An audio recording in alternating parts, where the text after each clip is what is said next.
Time and work നമ്മുടെ competitive എക്സാംസിനൊക്കെ കൂടുതൽ ചോദിക്കുന്നതും എന്നാൽ ഭയങ്കര സിമ്പിളായിട്ടുള്ളതുമായിട്ടൊരു ടോപ്പിക്കാണ് ടൈം ആൻഡ് വർക്ക് എന്ന് പറയുന്നത്.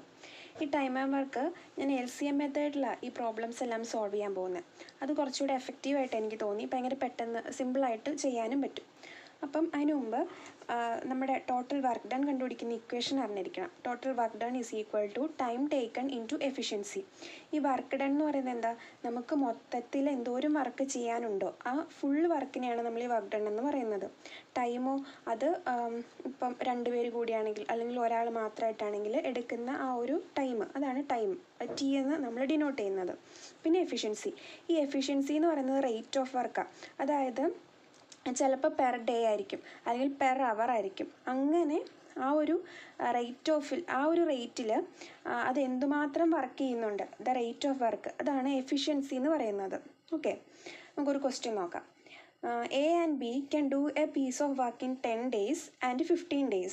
If they work together, in how many days they will complete the work? അപ്പോൾ ഇത് ഞാൻ LCM മെത്തേഡ് യൂസ് ചെയ്തിട്ടാണ് ചെയ്യുന്നത്. അപ്പോൾ നമ്മുടെ ഇക്വേഷൻ എന്ന് പറയുന്നത് എന്താണ്, work done is equal to time into efficiency. ഇത് വെച്ചിട്ടാണ് ചെയ്യുന്നത്. അപ്പം എയ്ക്കും ബിക്കും 10 ദിവസവും 15 ദിവസവും കൊണ്ട് സെയിം വർക്ക് കംപ്ലീറ്റ് ആക്കാൻ പറ്റും. അപ്പം എയ്ക്ക് ബിക്ക് ഇവിടെ എഫിഷ്യൻസി, ഇവിടെ നമുക്ക് ടൈം എഴുതാം, ഇവിടെ എഫിഷ്യൻസി എഴുതാം. Efficiency into time is equal to work done. Okay, അപ്പം എയ്ക്ക് 10 ദിവസം കൊണ്ടും ബിക്ക് 15 ദിവസം കൊണ്ടും ഒരു വർക്ക് ചെയ്യാൻ പറ്റും. അപ്പം നമുക്ക് ഇതിന് ടോട്ടൽ വർക്ക് ഡൺ കണ്ടുപിടിക്കാൻ പറ്റും. എങ്ങനെയാണെന്നറിയാമോ, ഈ LCM ഓഫ് 10 and 15 എടുത്താൽ നമ്മുടെ ടോട്ടൽ വർക്ക് ഡൺ കിട്ടും. അപ്പം LCM ഓഫ് 10 and 15 എന്താ, ലീസ്റ്റ് കോമൺ മൾട്ടിപ്ലയർ. ഈ 10നും 15നും മൾട്ടിപ്ലൈ ചെയ്യാൻ പറ്റുന്ന ഏറ്റവും ചെറിയ നമ്പർ അത് എത്രയാണ്, 30 അല്ലേ. LCM കണ്ടുപിടിക്കാൻ ഡൗട്ട് ഉണ്ടെങ്കിൽ പറഞ്ഞാൽ മതി, അത് നമുക്ക് നോക്കാം. അപ്പം LCM ഓഫ് 10 and 15 ഈസ് 30. അപ്പോൾ ടോട്ടൽ വർക്ക് ഡൺ എന്ന് പറയുന്നത് 30ആണ്. അപ്പോൾ ഇനി നമുക്ക് എയുടെയും ബിയുടെ എഫിഷ്യൻസി സിമ്പിളായിട്ട് കണ്ടുപിടിക്കാമല്ലോ. എയുടെ എഫിഷ്യൻസി എന്തായിരിക്കും, എഫിഷ്യൻസി കണ്ടുപിടിക്കാനുള്ള ഇക്വേഷൻ എന്താണ്, എഫിഷ്യൻസി എന്ന് പറയുന്നത് work done divided by time ആണ്. ഇവിടെ വർക്ക് ഡൺ എന്ന് പറയുന്നത് 30 ആണ്, ടൈം എന്ന് പറയുന്നത് 10 ആണ്. അപ്പം എയുടെ എഫിഷ്യൻസി എന്ന് പറയുന്നത് 3, ബിയുടെ എഫിഷ്യൻസി എന്ന് പറയുന്നത് 30 ഡിവൈഡഡ് ബൈ 15, അതായത് 2 ആണ് ബിയുടെ എഫിഷ്യൻസി. നമ്മളോട് ചോദിച്ചിരിക്കുന്നത് ഇത് രണ്ടും ഒരുമിച്ച് വർക്ക് ചെയ്യുകയാണെങ്കിൽ, A+B ഒരുമിച്ച് വർക്ക് ചെയ്യുകയാണെങ്കിൽ എത്ര ദിവസം കൊണ്ട് ഈ വർക്ക് കംപ്ലീറ്റ് ആക്കാൻ പറ്റും, ഈ ടൈമാണ് ചോദിച്ചിരിക്കുന്നത് അല്ലേ. അപ്പോൾ ഇവിടെ നമുക്ക് ടോട്ടൽ വർക്ക് ഡൺ അറിയാലോ. ഇപ്പം നമുക്ക് A+Bയുടെ എഫിഷ്യൻസി അറിയാം. A+Bയുടെ എഫിഷ്യൻസി എത്രയാണ്, 3 + 2 5. ഇപ്പം നമുക്കൊരു കൺഫ്യൂഷൻ തോന്നിയെന്നാൽ പിന്നെ ഈ 10ഉം 15ഉം കൂടെ ആഡ് ചെയ്തിട്ട് ഇവിടെ 35 എന്ന് ഇട്ടാൽ പോരെയെന്ന്, അല്ല 25 എന്ന് ഇട്ടാൽ പോരെന്ന്. അങ്ങനെ വരുമോ, ഇല്ല. ഇത് എഫിഷ്യൻസിയാണ് നമ്മൾ ആഡ് ചെയ്യുന്നത്. ഈ 5 എന്ന് വെച്ചാൽ എന്താ, ഈ ഒരു ദിവസം എയും ബിയും കൂടെ ഒരുമിച്ച് വർക്ക് ചെയ്താൽ ഒരു ദിവസം അതിനെ വർക്ക് കംപ്ലീറ്റ് ചെയ്യാൻ പറ്റുന്ന വർക്ക്, അതാണ് ഈ 5 എന്ന് പറയുന്നത്, A+Bയുടെ എഫിഷ്യൻസി. അപ്പം എഫിഷ്യൻസി കിട്ടി, വർക്ക് ഡൺ കിട്ടി. അപ്പം നമുക്ക് ടൈം കണ്ടുപിടിക്കാമല്ലോ. ടൈം കണ്ടുപിടിക്കാനുള്ള ഇക്വേഷൻ എന്താണ്, work done divided by efficiency. Work done എന്ന് പറയുന്നത് 30, എഫിഷ്യൻസി എന്ന് പറയുന്നത് 5. അപ്പോൾ എത്ര വരും, 6. 6 ദിവസം കൊണ്ടാണ് എയ്ക്കും ബിക്കും കൂടെ വർക്ക് ചെയ്യാൻ പറ്റുന്നത്, ഈ വർക്ക് കംപ്ലീറ്റ് ആക്കാൻ പറ്റുന്നത്. അടുത്ത ക്വസ്റ്റ്യൻ 3 പേര് വന്നിട്ടുള്ള കേസാണ്. A can do a work in 4 hours, B and C together can do it in 3 hours, while A and C together can do it in 2 hours. How long will B alone take to do it? നോക്കാം. എയ്ക്ക് ഒറ്റയ്ക്ക് ഒരു work ചെയ്യാൻ എത്ര മണിക്കൂർ എടുക്കും, 4 മണിക്കൂർ എടുക്കും. ഇവിടെ ടൈമാണ്, ഇവിടെ നമുക്ക് വർക്ക് ഡൺ എഴുതാം, ഇവിടെ എഫിഷ്യൻസി എഴുതാം. എയ്ക്ക് ഒറ്റയ്ക്ക് 4 മണിക്കൂർ എടുക്കും വർക്ക് കംപ്ലീറ്റ് ആക്കാൻ. ഇനി ബിക്കും സിക്കും ഒരുമിച്ച് 3 മണിക്കൂറിൽ കംപ്ലീറ്റ് ആക്കാൻ പറ്റും. അപ്പോൾ B+C എന്ന് പറയുന്നത് 3 hours എന്ന് വന്നു. നെക്സ്റ്റ് എന്താ, A and C together can do it in 2 hours. A+C എന്ന് പറയുന്നത് എത്ര, 2 hours. അങ്ങനെയാണെങ്കിൽ ബി എലോൺ, ബിക്ക് തന്നെ എത്ര ദിവസം കൊണ്ട് കംപ്ലീറ്റ് ആക്കാൻ പറ്റുമെന്നാണ് ചോദിച്ചിരിക്കുന്നത്. സിമ്പിളായിട്ട് എങ്ങനെ ചെയ്യാം, ഈ 4ൻ്റെയും 2ൻ്റെയും 3യുടെയും LCM കണ്ടുപിടിക്കാം. LCM ഓഫ് 2, 3, 4 എത്രയാണ്, 12.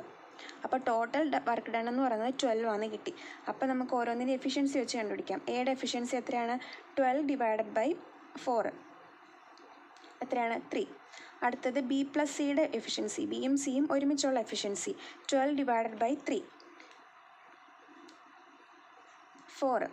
അടുത്തത് A+Cയുടെ എഫിഷ്യൻസി എത്രയാണ്, 12 ഡിവൈഡഡ് ബൈ 2 6. ബിയുടെ എഫിഷ്യൻസിയാണ് കണ്ടുപിടിക്കേണ്ടത്. ഇവിടെ നമുക്ക് എയുടെ എഫിഷ്യൻസി അറിയാമല്ലോ. അപ്പം നമുക്ക് ഇവിടുന്ന് സിയുടെ എഫിഷ്യൻസി കണ്ടുപിടിക്കത്തില്ലേ. അപ്പം സിയുടെ എഫിഷ്യൻസി എത്ര വരും? എയുടെ എഫിഷ്യൻസി എന്ന് പറയുന്നത് 3 ആണ് അല്ലേ. അപ്പോൾ 3 പ്ലസ് സിയുടെ എഫിഷ്യൻസി ആഡ് ചെയ്യുമ്പോഴാണ് 6 വരുന്നത്. അപ്പോൾ സിയുടെ എഫിഷ്യൻസി എന്ന് പറയുന്നത് 3 ആണ്. അപ്പം ഇവിടെ 3 കിട്ടിയില്ലേ.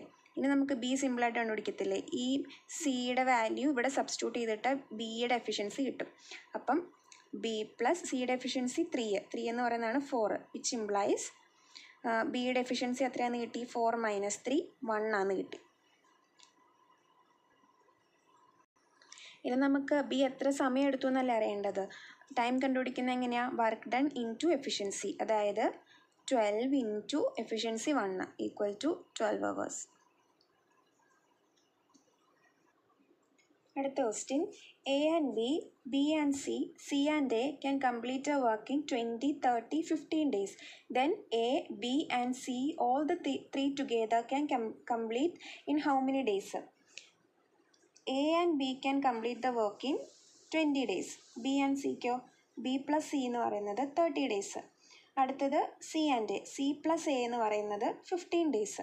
അപ്പോൾ നമ്മുടെ ടോട്ടൽ വർക്ക് ഡൺ കണ്ടുപിടിക്കാമല്ലോ. LCM ഓഫ് 20, 30, 15 എത്രയാണ്? 60 LCM വരും അല്ലേ.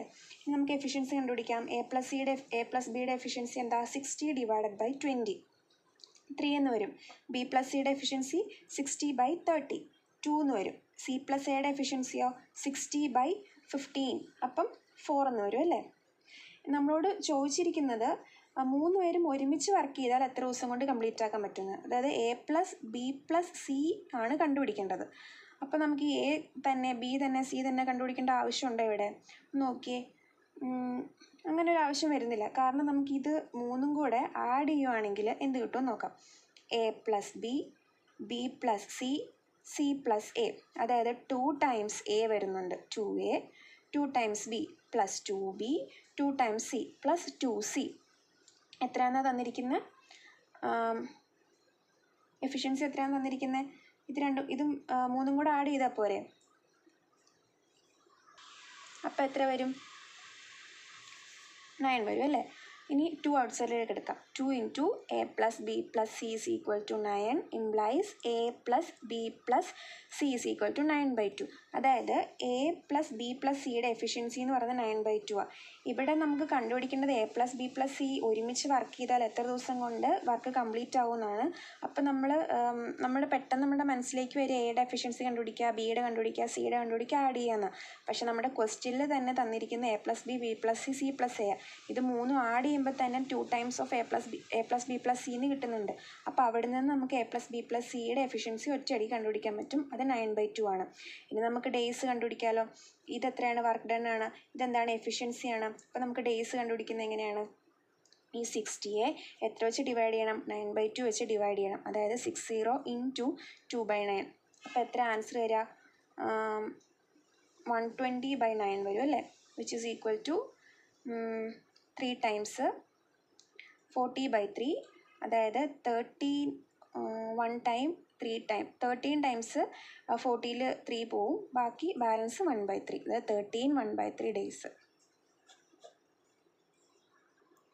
ഈ ക്വസ്റ്റ്യൻസിലെല്ലാം നമ്മൾ കണ്ടിന്യൂസ് ആയിട്ട് വർക്ക് ചെയ്ത് പോകുവാണെങ്കിൽ എങ്ങനെയാണ് വരുന്നതെന്നാണ് ചെയ്തിട്ടുള്ളത് അല്ലേ. ഈ ക്വസ്റ്റ്യൻസിലൊക്കെ എന്താ പറഞ്ഞേക്കുന്നത്? ഒരു എ ഇത്ര ദിവസം കൊണ്ട് കംപ്ലീറ്റ് ചെയ്തു, ബി തന്നെ ഇത്ര ദിവസം കൊണ്ട് കംപ്ലീറ്റ് ചെയ്തു, അങ്ങനത്തെ കേസസാണ്. ഇനി നമുക്ക് ഓൾട്ടർനേറ്റ് ഡേയ്സിലെ വർക്ക് വന്നാൽ അങ്ങനത്തെ കോൺസെപ്റ്റിൽ എങ്ങനെയാണ് സോൾവ് ചെയ്യുന്നതെന്നുള്ളതാണ് നമ്മൾ നെക്സ്റ്റ് സെഷനിൽ നോക്കാൻ പോകുന്നത്, അടുത്ത പാർട്ടിൽ.